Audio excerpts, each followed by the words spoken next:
আজকে চ্যালেঞ্জটা হলো 100 টাকার মধ্যে কি কি খাবার খেতে পারি। তো চলো আমরা তিনজন মিলেই চ্যালেঞ্জ করে নিলাম যে 100 টাকার মধ্যে খাবার খাবো। তো যেই ক্যাফেতে যাচ্ছি এর আগে অনেকবারই গেছি, তাই আলাদা করে আর কিছু বললাম না।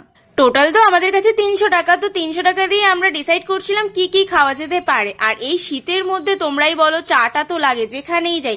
তো কিছু না ভেবে আগে আমরা তিনজন চাটাকে অর্ডার করে দিয়েছি। 3টে চায়ের দাম ছিল 90 টাকা, আর 300 টাকা থেকে হাতে রয়েছে আমাদের 210 টাকা। তো 210 টাকার মধ্যে আর কি খাওয়া যেতে পারে ভাবি, তাই এই জিনিসটা, এই যে এইটা অর্ডার দিয়ে দিয়েছিলাম। এটার দাম ছিল 210 টাকা, এটা দারুণ খেতে ছিল। তো টোটাল আমাদের 300 টাকা হয়েই গেল।